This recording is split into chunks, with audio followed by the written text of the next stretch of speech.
What is up, guys? Welcome back to the channel. Barcelona have just lost to Real Sociedad 1-0 at Anoeta, the third loss of the season overall and the second loss of this league campaign for Hansi Flick and for FC Barcelona. And really the only loss so far this season where Barca don't have an excuse. There is no excuse. Barca just played like shit. Against Monaco, the excuse is, we were down to 10 men early on in that game, and still in that game, Barca found a way to create chances against a really good Monaco team away from home. But again, we were down to 10 men. That's like the excuse for that game. And against Osasuna, Barca fielded mostly a B team in that game. But today, barring Lamine Yamal, that was almost our strongest starting 11. And even without Lamine Yamal, there's no excuse to play like this, bro. There's no excuse to play the way that Barca played today. I understand Lamine Yamal is arguably our best player, but still, man, that was awful. That was terrible to watch. That was like watching Xavi ball last season. That is one of the most boring and dull and uninspiring Barca performances that I've seen in a really long time. It's by far and away the worst game we've played from start to finish under the Flickinator. By far and away. It's not even close. It's really not even close. The Osasuna game was better than this, and so was the Monaco game. Because again, at least in that game, at parts we created chances and actually looked threatening. Today, not once did we actually look like we were going to score in this game. Honestly, I never once thought Barca were going to score. Because it was so bad. It was so fucking bad. And Anoeta is always a tough place to play at. I remember back in 2010, 2011, going back almost over 10 years at this point, when Barca won the league and obviously won the UCL in London, they lost at Anoeta 2-1. I remember that game like it was yesterday. I don't know why, but I'm saying that I'm bringing that up to say, Barca in that stadium, it's never easy. You know what I mean? It's one of the toughest teams to play at in Spanish football, and that team always plays hard, especially under Emmanuel Wasil. That team is very well coached, and we saw it today. They were just better at every single facet than Barcelona. They were just better than Barca at everything. They were winning the second ball. They were winning all their duels. They were getting in behind. They were running more. They were pressing more. Everything. Like what we saw from Hansi Flick's Barcelona, that's usually what Barca do. We're usually the team that's more well coached. The team that's pressing more. The team that has more energy. But today was the opposite. We looked asleep on the pitch. I can't think of one Barca player that had a great game today. I think Cubarsi, Íñigo, Casado, and Iñaki Peña were the best, but still, they weren't great. I thought Íñigo actually had a decent game, but those other guys that I mentioned, they were the best of the bunch. But again, that's not really saying much because for the most part, the team was fucking ass. Our attack, which has been, one of the best attacks in Europe, looked absolutely dead without Lamine Yamal. We realized today how much this team needs Lamine Yamal. We realized that today. Because that right-hand side was putrid, man. It was so hard to watch that right-hand side. Jules Koundé, who is coming off a 3-assist game, obviously against Red Star, today played one of the worst games I've ever seen him play in a Barca shirt. Koundé, Becker had him on skates, obviously defensively, and going forward, he did nothing. Absolutely nothing. Again, he was tasked with basically carrying that whole right-hand side because Fermin was doing fuck all. Fermin is not a winger. We noticed that today. But man, it was just, that right-hand side was painful to watch today. It was really painful to watch. And Lewandowski, he had that goal in the first half called off for offside, which I thought was questionable at best. That to me did not look offside, but again, they said that his fucking foot, his pinky toe was offside, so I guess, that they got it with the VAR. They have the automated system, so they say he's offside, so he's offside. But again, it was a close call. But apart from that, Lewa did nothing. Rafinha, who's been one of the best players in the world this season, or maybe even the best player in the world this season, did nothing today. Frankie de Jong, when he played in the first half, to me looked bad. He did not look great. Pedri, again, playing a little bit further up the pitch. I don't like seeing Pedri in that role. I don't want to, we can't sacrifice Pedri being at his best for Frankie de Jong. Put Pedri and Casado back in that double pivot, play Fermin or Olmo at the 10, and Frankie can come off the bench. Frankie has not proven that he's good enough this season to start for Barca because he's honestly been not great. He lost the ball a couple of times in that first half, and defensively wasn't great. So again, don't start Frankie de Jong anymore, and leave Pedri at his best position, which is playing next to Casado in that double pivot. We can play a little bit deeper and control more of the game. Because what we saw today from Barca was that first phase of play was non-existent. It was non-existent. We cannot get anything going coming out of our own half. Nothing. Every time Iñaki Peña had the ball, he would, first of all, sometimes just hoof it up the pitch, which I hate. I hate the way that Iñaki Peña would just hoof the ball up the pitch because he should be doing better there, especially when you're playing for Barca. We all know goalkeepers very rarely hoof the ball up the pitch. You usually want to play up from the back. And not just Barca. Modern football has gotten to a point where no one really hoofs it up the pitch anymore. No one really does. So again, Iñaki Peña would do that at times and it would piss me off. But again, I get it because it wasn't working. Playing out the back wasn't working, so you got to try something different. But still, every time Barca would try to play out from the back, nothing was working. They were fucking Inigo Kuwashi would try and find that pass to Lewandowski, dropping deep. Lewandowski would try to let it go through his legs, and then a Real Sociedad player would just take the ball. Because again, they were pressing so well, cutting the passing lanes. They were on Barcelona today. They found out what Hansi Flick and Barca wanted to do, and they found a way to just stop it every single time. So credit to Emmanuel Guasino, those Real Sociedad players, because again, they played a good game today. Kubo has the engine of a fucking, I don't know, man, that guy never gets tired. Jesus Christ, bro, Kubo never gets tired. Becker had a great game. I thought Subimendi had a decent game. I thought the whole back line played really well. Again, held that Barca front line in check for the most part. And again, for me, not a single Barca player today had a great game. And it's weird, man, because I was so used to seeing Barca have these dominant performances week after week. To see this today, it was just like, it's like we fell off a cliff. It's like we fell off a cliff, honestly. I understand the second half against Espanyol wasn't great, but still, we were up 3-0 in that game, so I don't really care that much. And against Red Star, they were mostly dominant throughout the whole game. I mean, they obviously won 5-1, so they were 5-2, sorry, so they were dominant throughout the whole game.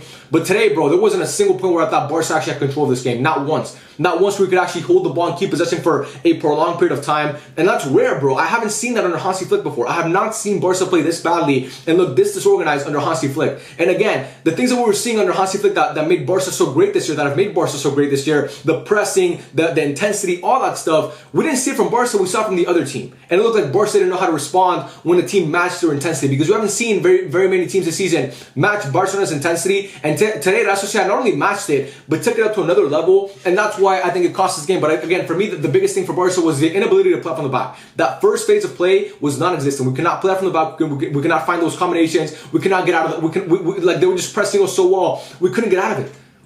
So Barca were forced to try something different, and it just didn't work. It just didn't work.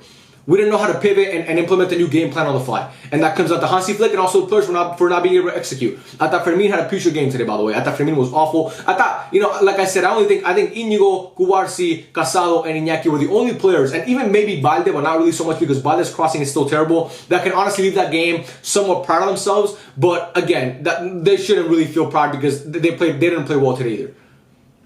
But yeah, like I said, man, this Barca team it's been such a high-flying attacking team all season. I mean, before this game, Barca were averaging over 4 goals a game in the past month.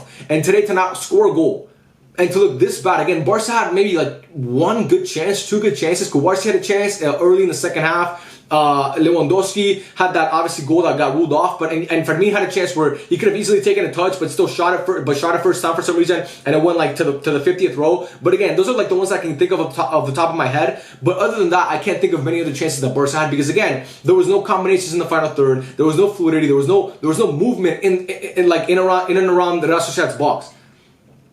So even when Barca found a way to get out of their own half, they couldn't do anything once they passed their own half.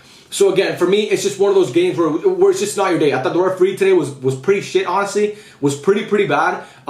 Just so many times where Barca players would get fouled and he would swallow his whistle. But again, I'm not really blaming the ref. I just think the ref today was poor overall. But I don't think if there's a different ref, Barca win this game. I just don't believe that. I just think Barca as a whole just did not play good enough to win this game. And Real Sociedad deserve a lot of credit because they played well. And Real Sociedad is a team that has not been great so far this season, but today they came out to play. They came out to play and they showed Barca levels, which is weird because in my opinion, Barca have been the best team in Europe throughout this whole season. We beat Real Madrid, we beat Bayern Munich, we're beating all these teams, and then we lose to Real Sociedad. But again, Anoeta is a tough stadium, bro. If you've been watching Spanish football for a long time, there's certain teams in certain stadiums that no matter what their form is, it's always going to be a tough game. Athletic Bilbao at San Mamés is always going to be a tough game. Real Sociedad at Anoeta is always going to be a tough game. Those two are always going to be tough games. Those fans come out, they show support, and they're always singing and shit. I mean, did you see that one Barca fan, that poor girl, bro? She was like in the middle of all the Real Sociedad fans, are like jumping up and down. They're doing that thing where like they all turn their back.